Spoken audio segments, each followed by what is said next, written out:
Alright, welcome to another video, and before we get started, I'd like to take a quick minute to thank all the Patreon supporters and YouTube channel members whose names you see scrolling across the screen right now. They make this financially possible, and without you, I probably wouldn't be here making videos, so thank you. Today we're going to be looking at a new product from Caddx. This is the Walksnail Avatar HD Nano Kit V3. It is a new addition to their line of video transmitters and cameras for the Walksnail system. And it sits kind of in the mid-range, kind of smaller than the full-size V1 and V2 transmitters, but it's larger than the smaller light 1S versions for the tiny little quads. And it also has a wider input range than those other smaller ones. The range for input voltage is 3.1 to 13 volts, which makes it ideal to power it from like 3S or below. I wouldn't go above anything above 3S, obviously. And but more so, it's going to work well being powered from the voltage regulator on your flight controller. Some of the smaller ones were limited to, I think, 1S voltage or 5 volts or something like that. But this one being able to take up to 13 volts means that you can readily wire it to your 9 volt to 12 volt regulated power supplies. Now it's geared more towards the quads and race quads and things like that. But we're going to be taking a look at it today from the perspective of a fixed-wing pilot. There's no reason you can't mount it in a small airplane or even a large airplane. It does support race mode like all the other Walksnail transmitters, but it's a full-feature transmitter. It's not limited to race mode or anything like that. I think it's kind of marketed more towards the race quads, but it's a full-feature transmitter just like any other one. Now, I do believe this is going to be available in both 8 gigabyte and 32 gigabyte storage options. The one that they sent me here for review today is the 32 gigabyte option, and there's no gyro flow as far as I'm aware. But what you see here is what comes in the box. You get the USB cable, which we'll talk about more in a bit, and obviously the camera and transmitter itself, and the same stock transmitter antenna that comes with the V2 systems, and some little bag of mounting hardware and an adapter to make the camera fit into larger mounts should you need that, and a quick little instruction sheet. So here's a closer look at some of that stuff that is included. Now I want to point out that the UART cable comes terminated with it's a low sharp cable terminated with a small connector. Now this may be handy if it happens to plug right into your flight stack or something like that. But like I said, we're going to be installing it into an airplane, and the transmitter is going to be mounted pretty far away from my flight controller.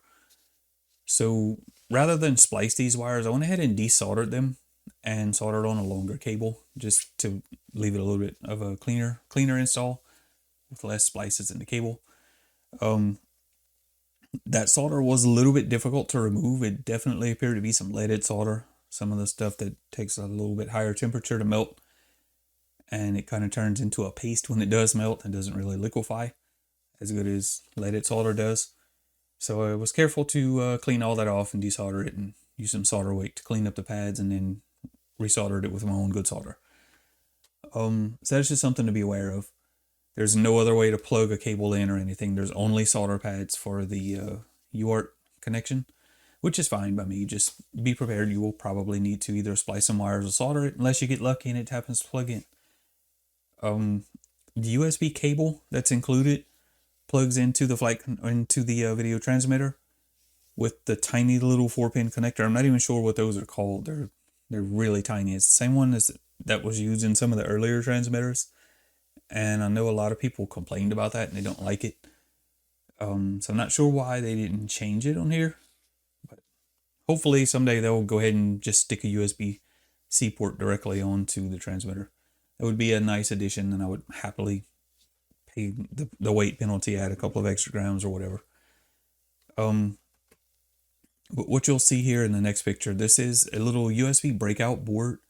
I picked up a pack of these from Amazon some time ago, and I find them handy for things like this. They're just 4 little solder pads, and they're broken out from a USB connector, as you can see there.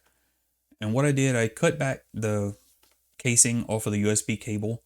Because like I said, I'm not even sure what that tiny little plug is called. It's probably a JST connector of some sort, but it's smaller than like the typical ones on your flight controllers and GPS modules and things like that. It's even smaller than those, and I don't have any on hand. So I chose to just cut the USB cable and remove all the casing and get down to the 4 wires. You can see those are the colors that came in mine and the way it's wired, but do double check that on yours if you decide to add one to add a USB port like this. Just double check the wire, and it is shown in the diagram. The colors don't match what's inside the USB cable, but the pinout does. You can just kind of cross-reference it. And I'll put a link to these little USB breakout boards too below the video if you want to pick some of those up if you're interested or just looking for more details about it. And you see that other cable there is the UART cable that I soldered up. It's actually the cable that was included in the Penguin kit. Because as you can see, that is the Penguin nose that we've installed this into as well. We're going to be flying it on the Atom RC Penguin. And I just replaced a little sharp 4-pin cable with this longer cable that plugs into the DJI connector on the side of the Atom RC, the F405 Navi flight controller, which is basically just a serial port, a UART, with 9 volts available in it. So that 9 volts powers the transmitter, and I have my UART connection for OSD and things like that. And everything's happy and ready to go. And like I said, we mounted it into the nose for the Penguin, as you can see here. The little camera gets kind of swallowed up in the nose. It's really tiny in there, but thankfully it's able to sit with the lens recessed back against the nose a little bit, so it shouldn't get bumped or scratched or anything. And it doesn't show any of the nose in view. Everything is a clean view. You don't have any plastic within the video frame or showing in the video frame. But as far as mounting, like I said, I did use that little sled that's intended for mounting an HD transmitter, and it bolts right up. Now you do have to drill out the holes in the printed sled that comes with the Penguin, because it is intended for M2 screws, and this transmitter mounts with M3 screws. So I just drilled those out with a 3.2mm bit for a little clearance and mounted it with some short screws. I had to find some. None of the screws included were short enough. But I ended up using some little nylon spacers anyway to space the transmitter up away from that little sled and get a little bit more airflow under it. Because the way I mounted it, the fins, the heatsink side is on the bottom side of the transmitter, so I wanted a little bit of a gap between there for better airflow. You can sort of see that here. You can see the little nylon spacers between the white sled and the black transmitter there. And you can also see how I use the little antenna mount that comes with the Penguin to mount the antenna. Now this is a Caddx FPV branded Rush FPV Cherry antenna, and you can see the little printed bracket that comes with the Penguin is intended to mount 2 antennas, but because we only have one, I just kind of heated the plastic tube up and bent it so that it stands vertical when it's mounted like that. It was easier than printing a new bracket to hold a single antenna. And you can see those little plastic ties there, just kind of some strain relief for the UART cable and the USB cable, so that once it's all mounted into the airplane, should you ever snag those wires or anything, it won't pull it loose or anything like that. And you kind of see there that little braided cable for the camera just kind of loops around under the sled there to the camera in the front. And that's another thing I wanted to point out too. That braided cable is a nice improvement, I think, over the stiffer cables that came on the earlier transmitters. And I have seen pictures of a V2 transmitter with this braided cable included as well. Personally, I hope they go to that braided cable for all their camera cables in the future, because I do like them quite a bit. They're a lot more flexible than the earlier vinyl sleeved or whatever they are. I know it's not going to make a big difference here because we don't have it mounted on like a pan and tilt or anything, but if we did, I would really like to take advantage of that flexible cable in that case. But anyway, moving on, you can see here if we look from the front, that's the camera mounted in there. Those little black printed spacers between the white plastic nose and the camera housing, those are included with the Penguin kit. Those are the thicker of the 2 spacers that they include, and they mount directly with no other adapters or anything needed. Just kind of drops right in, so it's a nice touch there. And if we look from the side here, kind of shining a light in there, you can see those little printed spacer, or not printed, the little nylon spacers. Those actually came out of a pack of assorted spacers that I picked up on Amazon for a assortment of uses. They come in pretty handy for that. I'll put a link to that below the video as well if you're curious. And if we look from the other side, you can see the coax cable for the antenna. It's kind of under its little protector, little cover that holds it down on the transmitter, and it just kind of loops back around and out the top. So that's how it's mounted in the airplane, and we're going to go ahead and move on to some flight footage now. Alright, so first off, we'll take a look at some midday flight footage here. Now, I was struggling to find an opportunity to fly as far as a window in the weather. So it wasn't ideal. It was a little bit rough and gusty. Like I said, it wasn't real high wind, but there was a lot of thermal activity with the sunlight hitting the brown fields down below. And you can see the flight controllers actually pushing the nose down and cutting the power there, trying to hold an altitude and not climb as we fly through some thermal lift. The little penguin's kind of slow and floaty, so it's affected quite a bit by all that. But I wanted to just get it out in midday and see what it looks like and give it a best chance to show as far as sharpness and color and everything without having to deal with low light. So most of the other flying that I did with it, or pretty all of the other flying that I did with it, was in low light and less than ideal conditions. And you kind of see the little plane getting bumped around quite a bit right there. And coming up here shortly, I decided to go ahead and just cut power and push the nose down and get the little plane back home before we got lost in one of these thermals and lost an airplane. So moving on.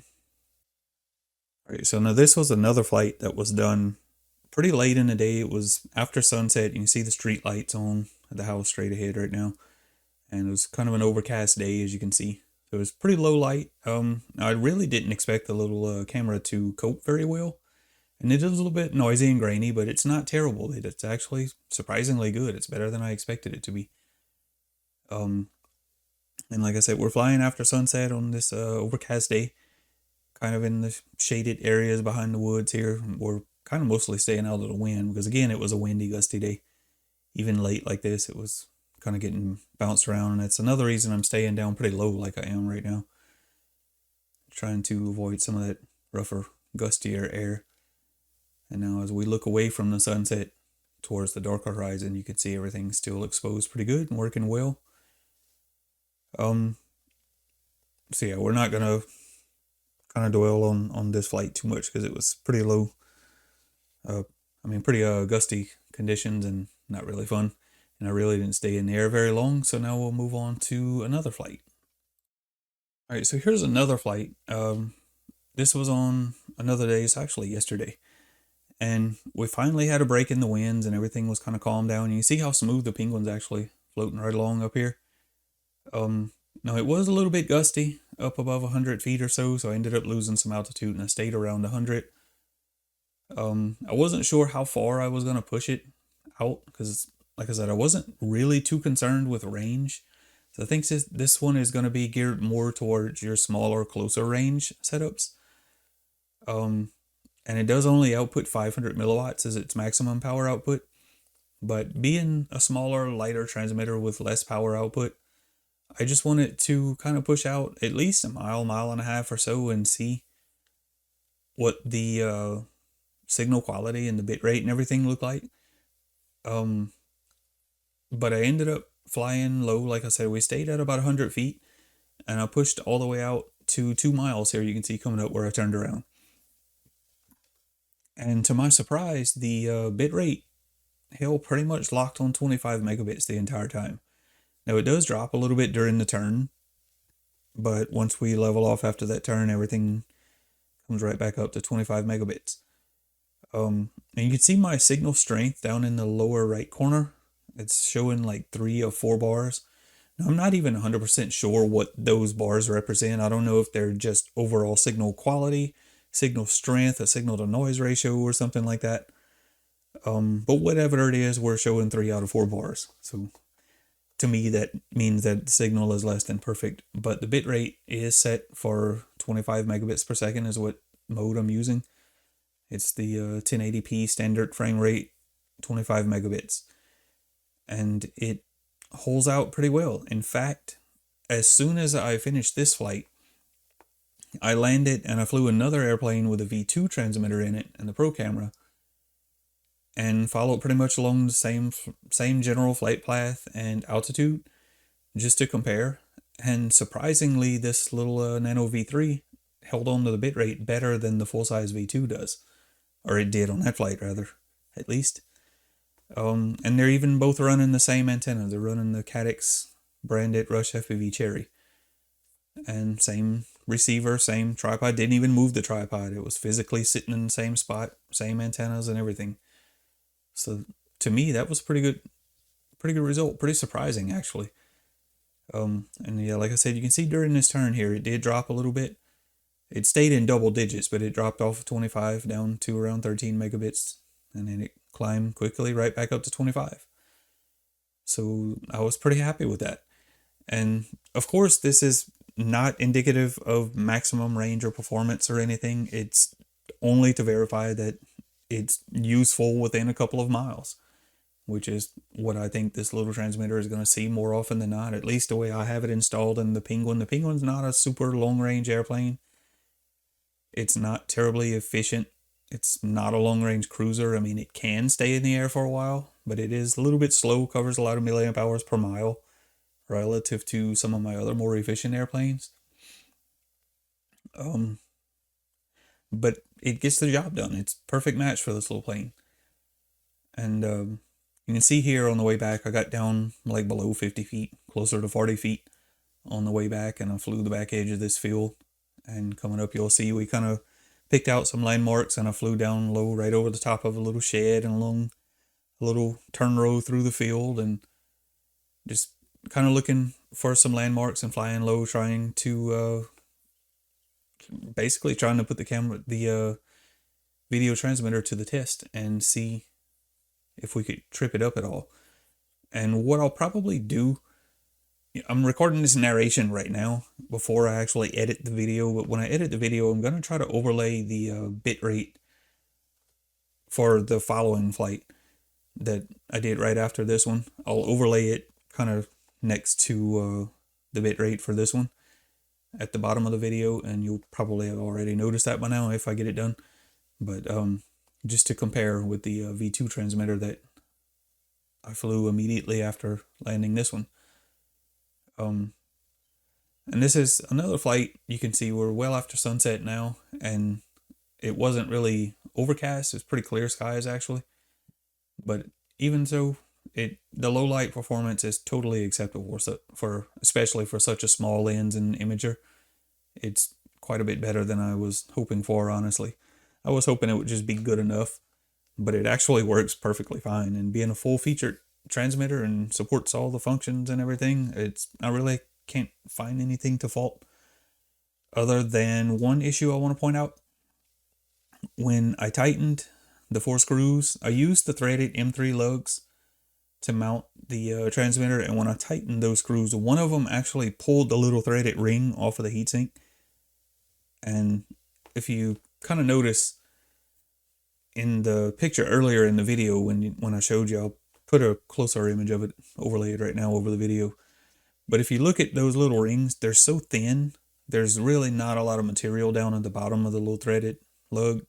It's the way it's machined out for an M3 screw, and the outer diameter of those little posts. And I mean, I guess they could make them larger if they cut away a spot for the nut for the M2 screws that hold the heatsink together that sits right next to it.